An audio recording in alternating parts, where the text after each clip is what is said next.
제가 코칭학 박사과정 중에 있을 때 어떻게 보면 저도 상당히 우울한 상태였었죠. 그때 저를 참 많이 우울하게 했었던 생각들이, 코칭이 기본적으로 가지고 있는 생각은 건강한 사람들의 삶을 조금 더 행복하게 만들어주기 위해서 코칭이 필요하다라는 거예요. 건강한 사람들의, 소위 말하면 노멀한 사람들의 삶, 조금 더 행복하게, 좀 더 해피어하게 만들어주는 게 코칭이라면, 대한민국의 이 많은 청소년 아이들이 지금 건강하다고 말할 수 있을까? 그럼 이 아이들이 우울하다면, 또는 이 아이들이 불행하다면 이 아이들에게 코칭은 필요 없나? 코칭이라고 하는 도구를 통해서 아이들의 삶을 조금 더 행복하게 만들어줄 수는 없을까? 이게 제가 끊임없이 했었던 자기 고민이었습니다. 그때 학회 때 대한민국에서 굉장히 유명하신 존경받는 코치 한 분이 학회 때 강의를 하셨는데, 마지막에 강의 끝에 질문을 하라고 하셨어요. 그래서 제가 손을 들었죠. 대한민국 청소년이 건강하지 않다라는 전제하에, 물론 모두 건강하지 않은 건 아니지만 50%만 건강하지 않다고 해도 아이들이 코칭을 통해서 삶이 조금 더 행복해질 수는 없는 건가요? 결국은 청소년 코칭은 어떤 하나의 분야로서 독립할 수 없는 건가요? 코칭이 무슨 역할을 해야 될 것이냐, 청소년들에게 이 코칭은 어떤 방향성을 제시할 것인가에 대한 굉장히 깊은 고민이었습니다. 정말 너무너무나 존경하는 코치분이, 대안학교도 운영하셨던 그분이 저를 쳐다보시면서 물었죠. 지금 무슨 공부를 하고 계시냐고. 코칭학 박사과정 중에 있습니다 라고 말씀을 드렸더니, 프로이드가 정신분석학을 처음 내놓을 때 동료 정신과 의사들에게 너무나 많은 비난을 받았다. 그런데 그 비난을 불구하고 프로이드는 연구를 계속했고, 그의 딸인 안나 프로이드와 그의 제자들이 엄청난 부와 명성을 얻었다. 김지현 선생님이 대한민국 청소년 코칭의 프로이드가 되시면 되겠네. 사실 제가 여기까지 올 수 있었던 힘은 그분의 그 말 한마디였는지도 모르겠습니다. 그래서 저는 지금도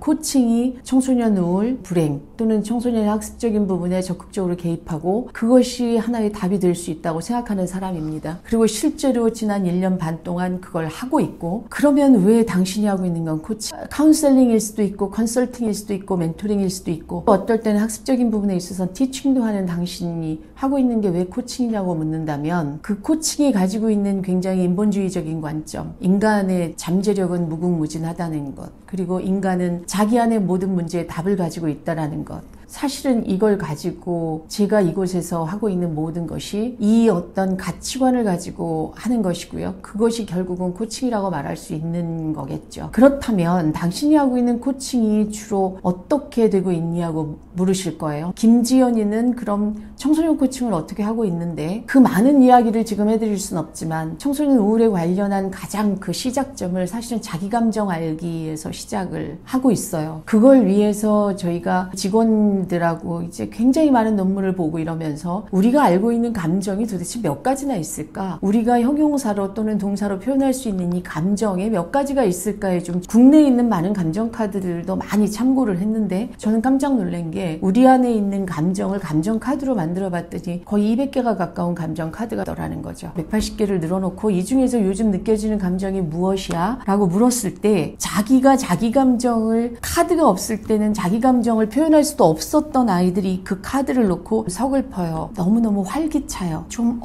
짜증이 나요, 이런 감정들을 섬세하게 표현해낸다라는 거죠. 자기 감정을 읽어내는 연습들을 통해서 내 지금 우울한 감정의 갱년들, 그리고 내가 지금 우울하다고 느끼는 감정이 불편한 감정인지 불행한 감정인지 그거보다 더 깊은 감정인지, 이런 것들을 읽어내는 작업을 먼저 합니다. 그리고 그 작업을 통해서 아이들이 느끼는 우울감에 이름을 붙이는 작업을 하죠. 그 우울감이 어떤 우울인지 이름을 붙입니다. 이게 어디에서 온 우울인지 내 안에 나와 끊임없이 대화하는 작업들을 하죠. 그리고 그 결국 우울감을 이름 붙이는 과정에서 결국은 내가 만들어낸 우울감이 아니라 이 사회 혹은 부모 혹은 선생님, 이런 사람들이 만들어준 기준에 내가 그걸 미치지 못했다라고 하는 절망감에서 온 절망을 토한 우울이라는 걸 아이들이 발견해내기도 하고요. 또는 너무너무 사랑받고 싶은데 사랑받고 있지 못하다는 느낌 때문에 오는 우울일 수도 있죠. 선생님 전 진짜 사랑받고 싶은데 한 번도 사랑받았다는 기억이 없습니다라고 얘기하는 사람도 있습니다. 그런 아이들도 있어요. 제가 국제학교 다니는 아이 하나가 왔는데 그 녀석이 요즘 문제가 뭐야 이렇게 얘기를 해요. 제가 한국말로 표현이 잘 안 된다. 외국에서 오래 살다 온 아이인데 영어로 해도 되겠냐. I can't be myself 이렇게 얘기하는데 제가 얻어맞은 것 같은 기분. 나는 나 자신으로 살 수가 없다. 그럼 너 자신은 누구니라고 물었는데 이 친구가 했던 말이 전 사랑받고 싶은 존재예요 라고 얘기했어요. 이게 고등학교 남자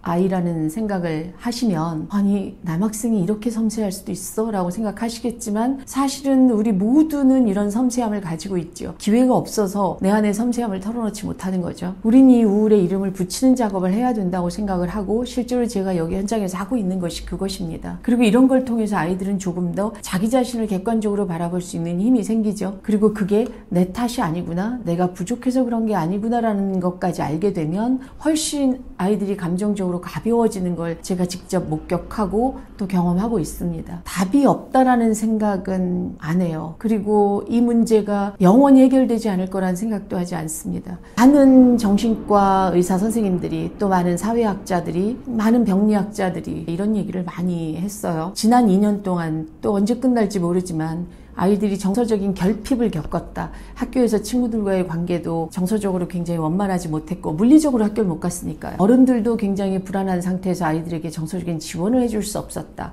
이런 결핍을 겪는 아이들이 성인기가 되었을 때 우리 사회가 맞닥뜨려야 되는 어떤 기회비용들, 문제들 그게 두렵다. 이렇게 이야기하시는 분들이 많이 있죠.